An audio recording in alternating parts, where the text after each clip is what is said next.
I didn't realize until recently just how poorly Schmegs in the City treated this queen, but let's get into it.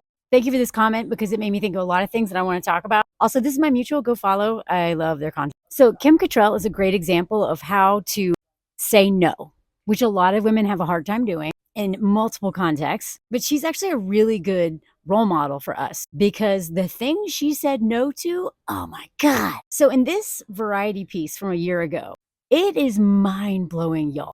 For context, I was talking about why I believe the main reason why Kim did not go back and want to work with these people ever again is because of the way they made her so racist and just awful, an awful human being in Schmegs in the City too, and how the entire movie, every punchline used her as a joke to be Islamophobic, misogynistic, slut shame, racist, and everything. This movie is literally the worst thing I've ever seen. Honestly, this is my least favorite movie of all time. No wonder she was like, I am done. So go watch the video this comment's attached to for the whole video. But I want to talk about other stuff I've learned since making that video, thanks to some of y'all's comments. So I went and looked it up because I honestly didn't think it could get any worse than Schmegs in the City 2 until I read this interview for Variety where she tells us why she said no to Schmegs in the City 3.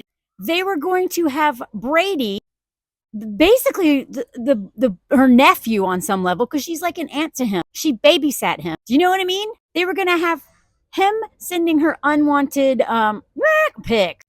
He's 14, y'all. And honestly, given how they treated Samantha throughout the entire show, right? Because as much as I loved how she was sexually liberated, they always made her seem a little bit too much like insatiable. You know what I mean? The only time that we really got to see her humanity was when they gave her cancer. Like, couldn't y'all have done that without giving her cancer? You know what I mean? So anyway, when they were like, okay, when they asked her about this movie, she said, yeah, it was heartbreaking. And she's like, why can't Samantha, who has her own PR company, have financial woes, have other problems other than a teenage boy who she's basically an auntie to, send her, like, and they were like, so you don't feel like Samantha's character was progressing? She's like, oh, that's an understatement. And I love this. She was like, it was hard to say no and to stand up and not be bullied by the press or the fans or whomever, to just say, I'm good.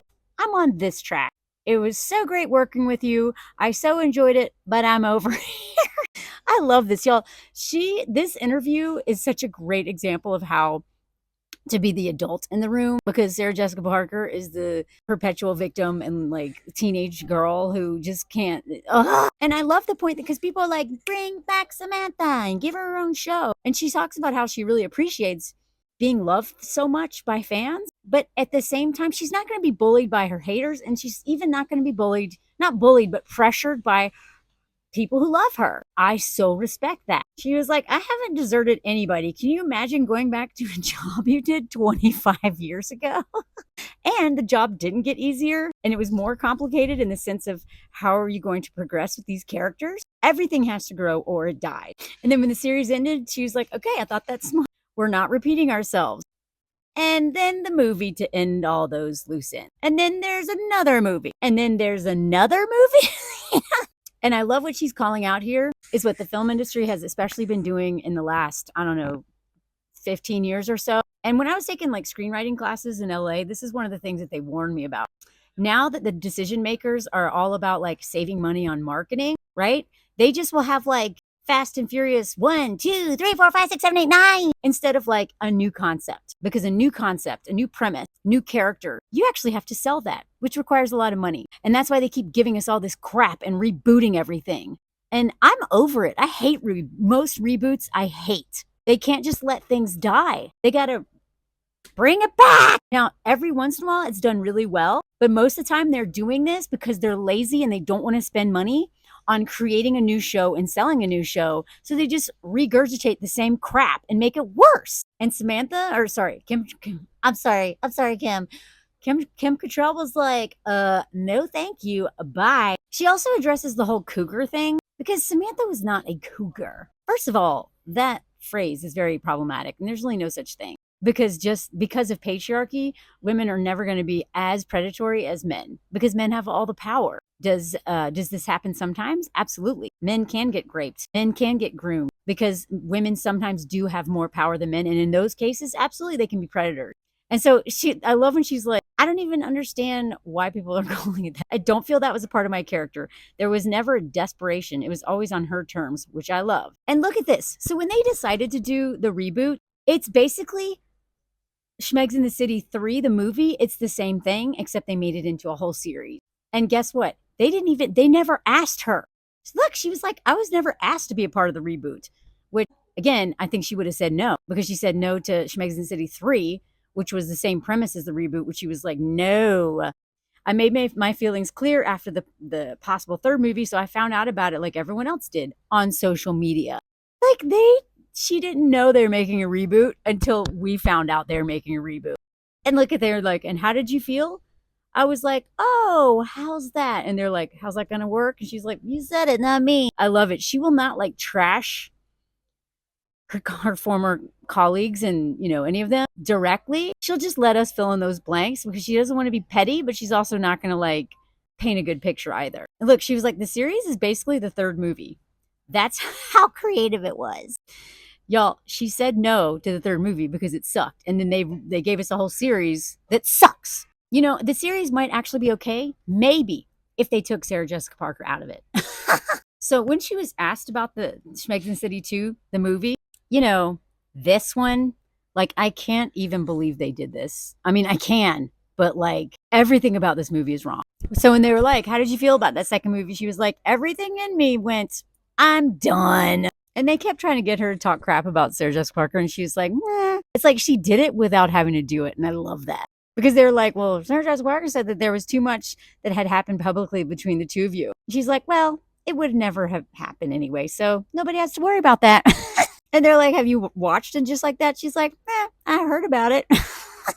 Like, think about it. The way she's handling this is how we should be handling exes, y'all. It's like the indifference hurts so much more than hating somebody. She's like, I didn't really watch it. But I've come to the conclusion that really the greatest compliment I could have as an actor is to be missed. Isn't that the truth, y'all? And they're like, so you haven't seen any of it? No. And they're like, can I talk about it? She's like, sure. I love how cool she is, man. Calm, cool as a cucumber. So then they're talking about like how they basically wrote Samantha into the first season without actually having to have her there, and how, you know, there's a fight between her. Samantha got mad because Carrie stopped paying her to be public. She was like, oh yes, I heard this. Well, that feels different than the Samantha I played. I love that instead of being like, man, this is stupid, they're just like lying about my, and she was like, no, that feels different. Y'all see how you can say so much by saying less? Now, also, like my mutual talks about, even though Kim Cattrall deserved a pay raise, like equal pay to Sarah Jessica Parker, because Kim Cattrall made that show, y'all. I mean, we see it now. A lot of people won't watch the show because she's not in it. And she wanted fair pay. And Sarah Jessica Parker was like, no. But I want to show you something. This is another interview I read. So Kim Cattrall is honored with, this was before the strike, too. She became a U.S. citizen in 2020 and lost her health insurance from SAG during the pandemic after not working for a stretch of time. Y'all, this brings back to what's happening now. Kim Cattrall isn't even protected. This is why they're striking, y'all. The way actors get treated, even ones as talented as her and who've done so much, still get hit on. So, of course, she has done stuff, you know, she's honoring the Actors Fund, a nonprofit that helps performers, to assist performers during times like that, because most people, unlike her, do not have a nest egg to fall back on. Seriously, this woman is a really great role model for us in terms of saying no to things, listening to your gut, not being bullied by people like Sarah Jessica Parker, not even being pressured by people who really love your stuff. And that is a really hard one, y'all. I personally struggle with that. I'm not famous or anything like that, obviously. But sometimes I have a really hard time saying no to people who really love my stuff, because I know my own limitations. I know what I can and can't do.